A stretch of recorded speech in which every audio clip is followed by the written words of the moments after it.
Hello, नमस्ते प्यारे विद्यार्थियों और प्यारे दोस्तों, कैसे हैं आप सब? उम्मीद करता हूँ शानदार और जानदार होंगे। यहाँ पर हम बात करते हैं टाइम टेबल जो आ चुका है उस अकॉर्डिंग स्टूडेंट अब ज़्यादा हेजिटेशन या कन्फ्यूजन या टेंस में है कि सर जनरल इंग्लिश का अभी तक एग्जाम पैटर्न नहीं बताया कि कैसे प्रश्न आएंगे। तो आपकी डिमांड यहाँ पर पूरी की जा रही है कि सेकेंड सेमेस्टर जनरल इंग्लिश का जो पेपर होगा वो कैसा लास्ट टाइम के अकॉर्डिंग एग्जाम पैटर्न हूबहू सेम टू सेम जैसा एग्जाम में आएगा उसी पैटर्न की बात करते हैं। प्रश्न देखो इंग्लिश के तो जैसे मैथ की तरफ बन के भी आ जाते हैं, ग्रामर वाले होते हैं, लेकिन पैटर्न यहाँ समझ लीजिए और हो सकता है कुछ प्रश्न ऐसे भी आए। और ये जो मॉडल पेपर बता रहा जा हूँ, मॉडल पेपर जो बताने जा रहा हूँ, इसका सॉल्यूशन आपके डिमांड पर अकॉर्डिंग करता है कि आप जब चाहते हैं इसका मॉडल पेपर आपको मिल जाएगा, वो भी आपके कमेंट पर। तो देखिए आपका जो पेपर होना है उसके पेपर के अंदर पार्ट ए और पार्ट बी होगा, ठीक है ना। और पेपर जो है वो टोटल कितने नंबर का होगा? 80 नंबर का होगा। 80 में से अगर ए खंड है और बी खंड है, ठीक है, ध्यान रखना। ए खंड है, बी खंड तो है 37 नंबर का आएगा, ए खंड आपके कितने नंबर का हो गया? फिर 44 नंबर का हो गया, ठीक है। तो इस अकॉर्डिंग आप ये नोट कर लीजिएगा।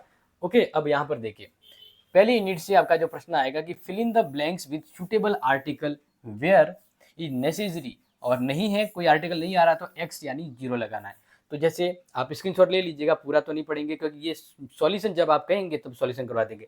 तो पहला प्रश्न आपके आर्टिकल से जुड़ा आएगा।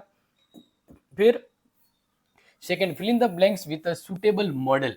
फिर दूसरा प्रश्न आपके मॉडल को लेकर आएगा जिसमें 5 प्रश्न आएंगे, जैसे यू खाली जगह नॉट वेस्ट योर टाइम, और पीछे ये ऐसे शब्द लिखे होंगे जिससे आप पता कर पाएंगे। मैंने मॉडल पेपर वैसे मॉडल आपको करवा दिए हैं तो ये नोट कर लीजिएगा, ठीक है। और हाँ, ये पूरा का पूरा मॉडल पेपर हमारी सभी क्लासेज वगैरह जो है वो सभी के सभी आपको आंसर और पीडीएफ, देखो आपको क्लासेस तो यूट्यूब पे फ्री वैसे मिल जाएगी, प्लेलिस्ट में जाइए, लेकिन आपको क्या चाहिए? इस मॉडल पेपर का सॉल्यूशन चाहिए, ठीक है, या इससे पहले की जितनी क्लासेस ली है उसका नोट चाहिए।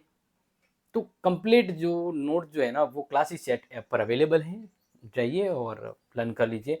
इस प्रकार से ये आपको बता दिया यहाँ पर। नेक्स्ट बात करते हैं, जो तीसरा प्रश्न आएगा वो सुफिक्स या प्रीफिक्स, सुफिक्स या प्रीफिक्स को लेकर आ सकता है, ठीक है ना, ये ध्यान रखना। प्रीफिक्स ये एक ही ऐप है, प्रीफिक्स यानी या तो सुफिक्स पूछ सकते हैं या प्रीफिक्स पूछ सकते हैं। जैसे मान लीजिए यहाँ पे सुफिक्स लिखा है साइल्ड, साइल्ड, इसका आपको क्या करना है? प्रीफिक्स, इसके पीछे प्रीफिक्स लगा के एक नया वर्ड बनाना है। जैसे बात करते हैं साइल्ड, तो चाइल्ड के पीछे सुफिक्स यानी पीछे लगता है। जैसे मान लीजिए ये लिख दिया मैंने साइल्ड, साइल्ड के पीछे लिख दिया हुड, तो ये नया वर्ड ये सुफिक्स लगा दिया और चाइल्डहुड हो गया बचपन। इस प्रकार से आपको ये 5 करने हैं। नेक्स्ट बात fill in the blanks with suitable phrasal verb है। 5 फेजल वर्ब है। यहाँ पर देखो इस तरह से भी आता है, लेकिन ज़्यादातर कैसा आता है बताए? ऐसा आएगा जैसे मान लीजिए ये लिखी है वर्ब गेट, तो गेट की 5 फेजल वर्ब बनाओ, गेट की 5 फेजल वर्ब बनाओ। वैसे मैंने क्लास ली है उसमें आपको बताया हुआ है, आप उसको चेकआउट कर लीजिएगा, ठीक है। या तो इस तरह से आपको पूछा जा सकता है कि इसमें कौन सी फेजल वर्ब आ गई, लेकिन इससे भी ये थोड़ा हार्ड पड़ेगा, इसलिए ज़्यादातर यही 100% यही चांस है कि आपको वर्ब आएगी। जैसे गेट है, कम है, पुट है, तो उसकी 5 फेजल वर्ब बनाओ, 5 बनाओ, 5 नंबर ले जाओ। तो इस तरह से ज़्यादातर ये रहेगा, इस तरह की आपको 5 फेजल वर्ब लिखनी है जो मैंने आपको क्लासेज में बताया हुआ है। नेक्स्ट बात करते हैं यहाँ पर प्रीपोजिशन करेक्शन यानी प्रीपोजिशन को लेकर 6, ठीक है ना। तो ध्यान रखिए प्रीपोजिशन को लेकर है कि ये जो वाक्य है इस वाक्य के अंतर्गत आपको एरर पता करनी है, प्रीपोजिशन को सही करना है। जैसे यहाँ पर एरर कहाँ है, यहाँ पर एरर कहाँ है, इस प्रकार से ये पूरा सॉल्यूशन अगर आप चाहेंगे तो बता दूंगा। तो यहाँ पर आपको एरर फाइंड आउट करनी है, एक एरर सही कर दी तो आपका 5 नंबर। फिर बात करते हैं change the following sentence into passive. देखो यहाँ पर बात करते हैं तो देखो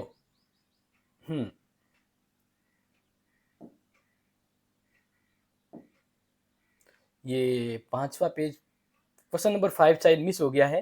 क्वेश्चन नंबर 5 जो था ना वो मिस हो गया है, वहां से यूनिट 2 शुरू होती है। क्या शुरू होती है? यूनिट 2 होती है, ठीक है। तो वो अपने सॉल्यूशन वाले में बता देंगे। तो इस प्रकार से 6 जो है ना यहाँ पर क्या है? एक्टिव टू पैसिव यानी एक्टिव वाक्य आएंगे, उस एक्टिव वाक्य को आपको पैसिव में बदलना है। तो ये 5 वाक्य, 5 को आपको पैसिव में बदलना है, ठीक है, स्क्रीनशॉट ले लीजिएगा। इसी तरह बात करते हैं डायरेक्ट टू इनडायरेक्ट यानी डायरेक्ट वाक्य होंगे ये डायरेक्ट वाक्य, इसको इनडायरेक्ट में बनाना है। क्या करना है? इनडायरेक्ट में बनाना है, यानी रिपोर्ट स्पीच। तो ये आप नोट कर लीजिए। इस तरह से नेक्स्ट है बड़े प्रश्न, जो है कहता है ना कि सर यूनिट 3 से जो इंपॉर्टेंट बताए हैं वो बता दीजिए, तैयार कर लेते। तो देख लीजिए, write a letter to your friend congratulation him her to succeed on the examination, यानी अपने दोस्त के बर्थडे पर आपको एग्जामिनेशन के लिए क्या लिखना है? एक लेटर। या फिर as a secretary of your college culture club write a report of the annual culture function. ठीक है ना, ये नोट कर लीजिएगा। ईमेल है ना, वो संभावना थोड़ी होती है ईमेल की, तो वो भी मैं बता दूंगा। फिर है 10 में, write a letter to the editor of the newspaper complaining about the irregular supply of the electricity, यानी जो बिजली की असुविधा है उसको लेकर एक कंप्लेन लिखनी है। या और में है राइट अ ईमेल, ये देखो ईमेल आ गया, your head of department to requesting the permission to organise a debate competition. ठीक है, तो ये तगड़े प्रश्न है जिसका इंतजार आप कर रहे थे और हमने ला दिया। फिर है राइट अ ऐसे, ऐसे लिखना है 150 से 200 वर्ड में, जैसे importance of the tree in the human life, advance and disadvantage of the online education, यानी एडवांटेज और डिसएडवांटेज ऑनलाइन एजुकेशन का, क्या फायदा नुकसान है। फिर role of youth in the nation building. Yes, तो आप कर रहे थे ना इंतजार कि सर सी खंड में कौन से इंपॉर्टेंट आएंगे, मतलब पेपर एकदम सेम टू सेम मिल जाए तो मजा आ जाए। तो ये आपको बता दिया। अब आपको इसका सॉल्यूशन कब चाहिए, इसका सॉल्यूशन कब चाहिए? जिसके ज्यादा कमेंट जिस टाइम पे आ गए उसको मिलेगा। और इस क्लास को अगर हाइप लाइक कर दिया तो जल्दी सॉल्यूशन लाऊंगा, और कब लाना है वो आपके ऊपर डिपेंड करता है। तो शेयर कर लीजिएगा और मिलते हैं आपसे अगली इंपॉर्टेंट क्लास में। तब तक के लिए टेक केयर, जय हिंद, जय भारत। सॉल्यूशन क्लास ही सेट है।